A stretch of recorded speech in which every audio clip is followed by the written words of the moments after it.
Thank you. Good to be here. Exciting time, getting ready to start camp. Always great to be on the roster, especially when your first year was 1983 and you're into your 40-some odd years of coaching. I'd like to thank Tony Petiti for his leadership, Pam Witten, Scott Dolson for their commitment to the Indiana football program. So year one's in the books. 126 years of Indiana football. Best season in Indiana history. Number one out of 126. So I think staff continuity has been a big part of our success through the years, regardless of where we've been. And kudos to them. With the 10-0 start, this staff holds the distinction of being the only staff in NCAA history to start the season 10-0 at two different schools and did it in successive seasons, back to back. So I get questions, how are you going to sustain it? We're not looking to sustain it. We're looking to improve it.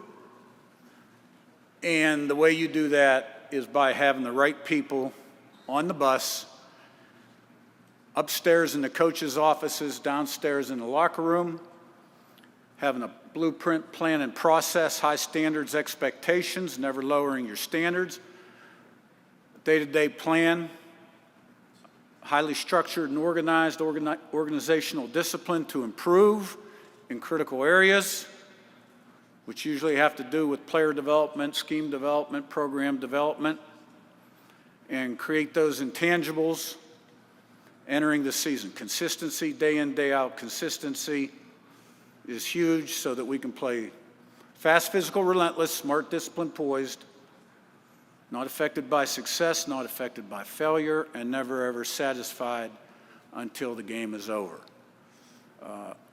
This year's team has a lot of nice pieces. I would use that term, pieces, and now we've got to mold this group into a team in fall camp. I like a lot of parts on this team. Now we got to get them all thinking alike, buying into the team vision, which is critical to success. And you can't ever have any selfishness on your team, ever, regardless of who it is. So personal goals are secondary to team goals. When a team's successful, everyone benefits. So we've got a blueprint, we got a plan, we try to improve it, our methods, but for the most part, continuity and staff, everybody thinking alike, understanding what needs done and how we do it has been the key to the drill. So excited for this season, got a good Big Ten schedule, and it'll all be done between the white lines. Okay, talking season will end here soon. And then let's play the games and see where it stands at the end of the year. So let me open it up for questions. Go ahead. All right, Coach, first row on your right side. Good morning, Coach. AP Stedham, AP as we see it. Coach, what attracted you to Fernando Mendoza? And then also the success of last year, how has that changed your program for the better? What has it done? Yeah. Fernando Mendoza, we had his younger brother Alberto in the program, actually signed with us, was committed to us at JMU when I went to Indiana. He came to Indiana, so I've been aware of him, watched a lot of his Cal tape once he decided to enter the portal. Saw a quarterback that had played a lot of football, a lot of good football, has size, has mobility, quick release, good arm, can extend plays, smart guy. He's got areas he's got to improve. But I really liked his last 5 days of spring ball. I have a lot of confidence in him, excited to see how he develops. Last year's success, has helped us in so many different ways. It's helped the university fundraising at all levels, academic and athletic. All right, Indiana has the second largest alumni base in America to Texas. So there was a lot of Hoosier pride out there. And obviously, it opened a lot of doors in the recruiting process because the first year we were selling promises, things we had accomplished in the past. Now we put it on the field. So we had better looking athletes walking through the doors. And, okay, now that's all done. Last year's done. You know, all the Coach Cignetti pictures in the building on game day, get them off the walls, you know, all that stuff. Everything's earned, not given now. Okay? Nothing good in life comes easy. What's cheap won't last. What lasts isn't cheap. All right? You got to pay the price every single day and do it consistently.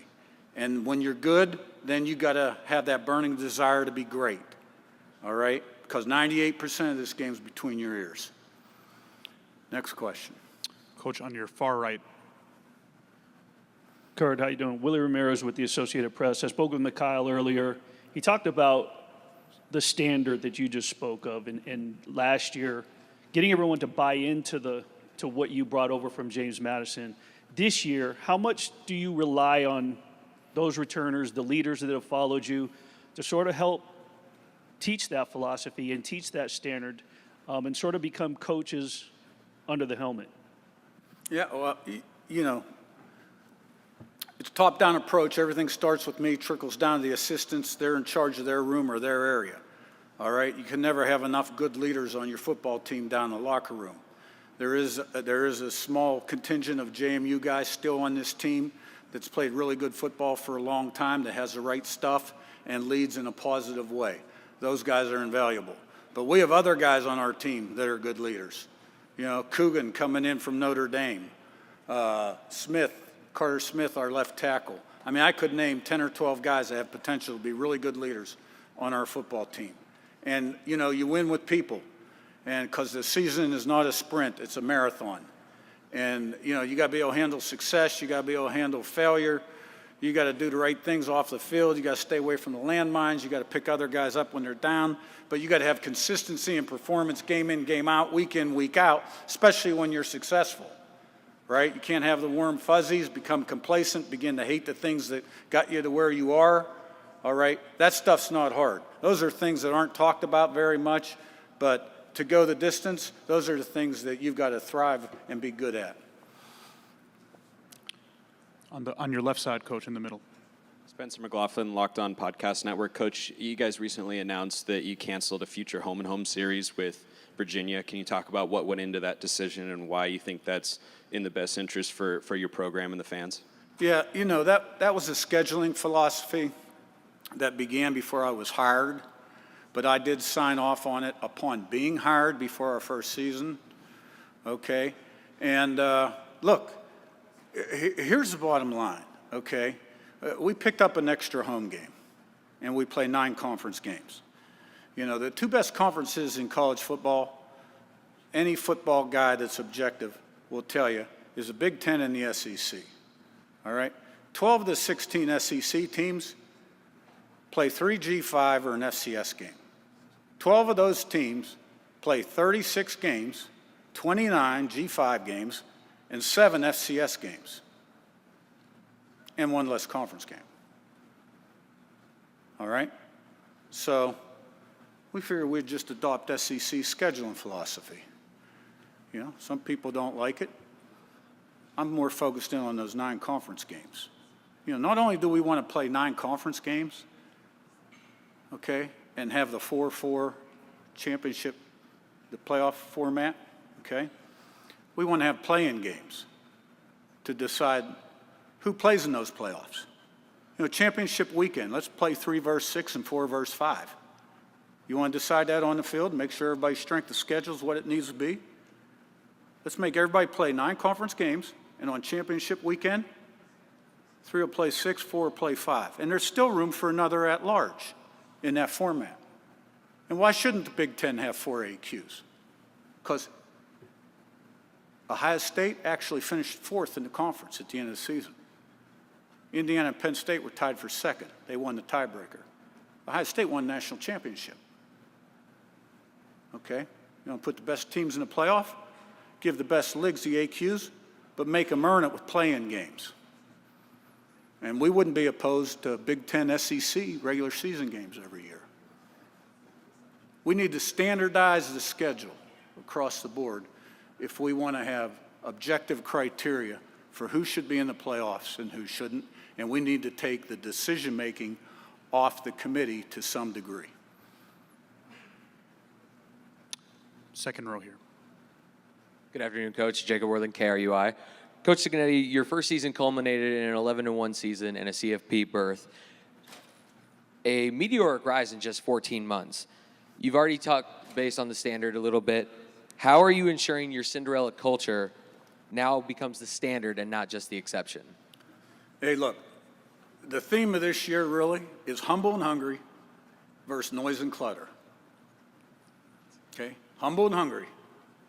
If you're humble and you're hungry and you got that fire burning inside your belly and you're committed to high standards, okay, and the leadership has a good plan, structured, organized plan that's going to lead to your development and team development, then you're going to reach your full potential, okay?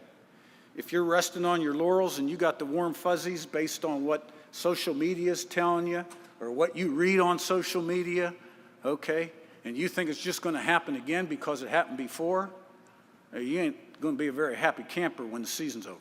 My job is to make sure that doesn't happen. Now, I'm really good at a couple things, all right? I know I got to improve in a lot of ways, but I'm really good at keeping the main thing, and being a watchdog for complacency and stomping it out. So when we go to camp, we get ready for that first game, these guys will be thinking like we need them to think. First row on your right side.